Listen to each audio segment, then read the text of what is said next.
God, grant me the serenity to accept the things I cannot change, the courage to change the things I can, and the wisdom to know the difference. How many other kids know that growing up? Probably not loads. You live upstairs. This was it. I can't believe that we're here 20 years later. I know. Standing at the windows that we used to wave at each other to. It still feels special. Yeah, it still feels homely. Yeah. But she obviously knows something that is bad. It's just, yeah, she said that was slightly dissatisfying. This was like at the end, wasn't it? The end of all of the bad stuff. Like Yeah. This was the beginning of starting again. Definitely. Do you remember anything from before, Trevi? We knew each other because we went to Weymouth Nursery together. I don't remember that. Yeah, we went to Wow. Weymouth Nursery together when our mums started using together before we came here. So we're now the same age that they were when they came here. And our lives are just completely different. Like, neither of us have children. No. Neither of us have any, like, addictive problems. Like, we're quite mature. I think that because they came to Trevi. Yeah, that's it, turned it around. When you grow up like that, you realise that that's not what you want to do. Like, that's... Yeah, so we definitely don't, like, make their mistakes. We kind of understood that things had been bad before and now in Trevi they were good. My little brother doesn't have that comparison because he was like a tiny baby when we were here. But I can remember, my mum being arrested and like nearly going to prison and thinking that I was going to get taken into care. Yeah. And if we hadn't come here, I wouldn't have. Was that the same for you? Do you think? Yeah, I think it was pretty similar. I think like this was like sort your life out now or we're going to take children away.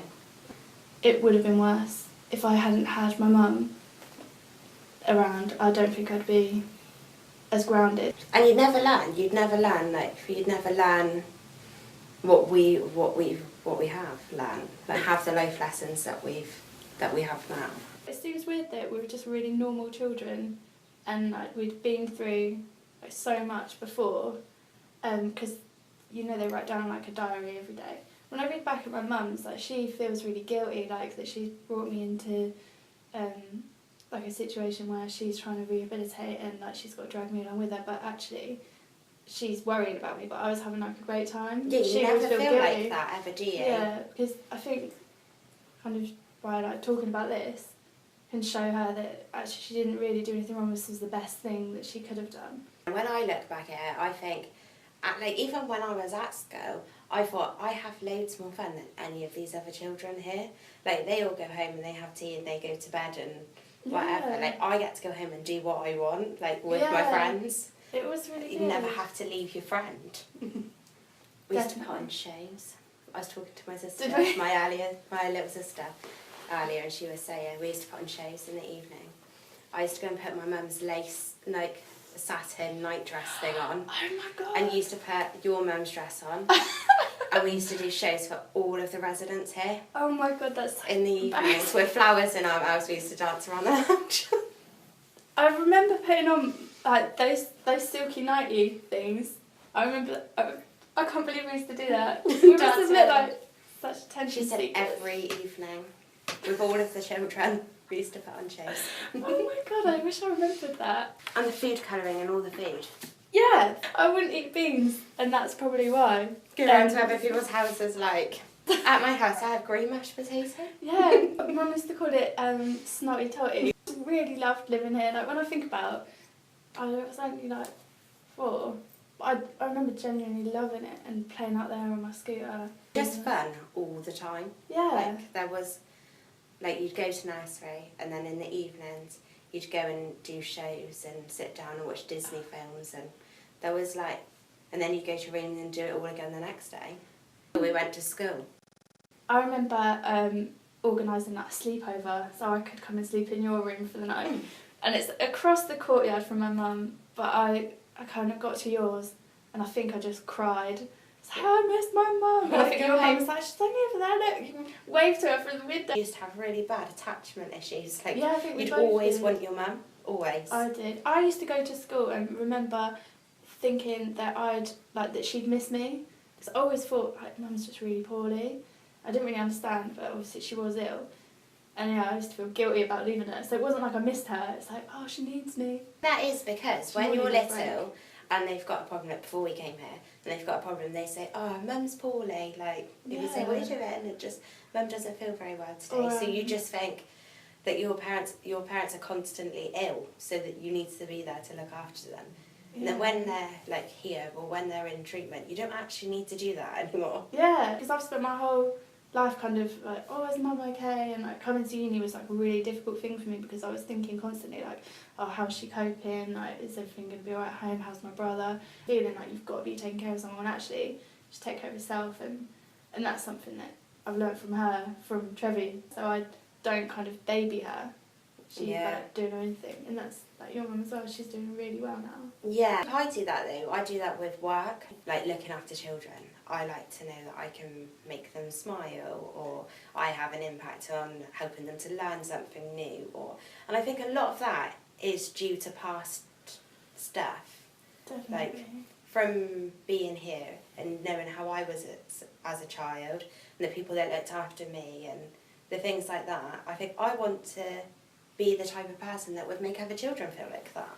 That's really good. I'd love to be helping little children and like help their mums, like especially because like those children, like their mums have problems and stuff, and they need additional attention. Like I definitely think we needed more attention. I think we were a lot more perceptive of like what was going on around us than people think we were. Because I know that my mum was being naughty, so I know that there were issues with like the police, and that was like kind of what led to us being here. And like, I think it's shocking to think that a 4-year-old has that kind of awareness, and I think we definitely did. Yeah, I think that's what I think most people are afraid of when they come here. Like my mum's was the same as your mum. Her biggest fear was like bringing her children to a place like this.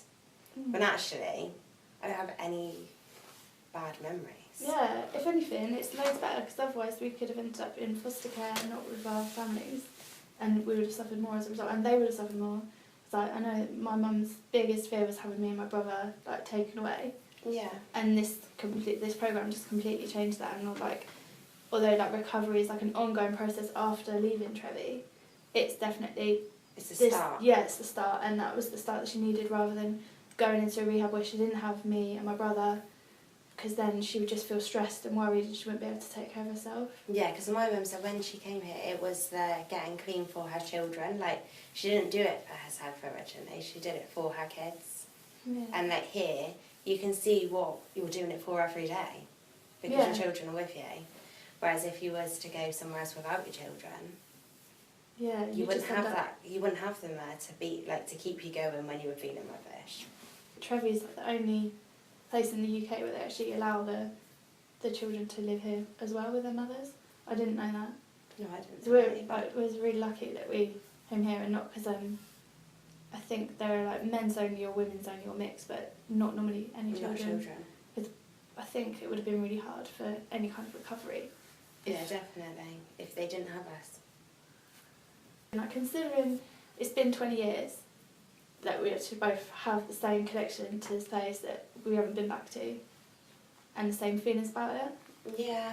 And I think that's probably true of like loads of kids who've lived it before, and like gone through what we went through, because it's a huge turning point. It'd be interesting, wouldn't it? It'd be interesting to find out from other people From everyone. what it was like for them. The people that we were in it with, it would be nice to see what they thought about it.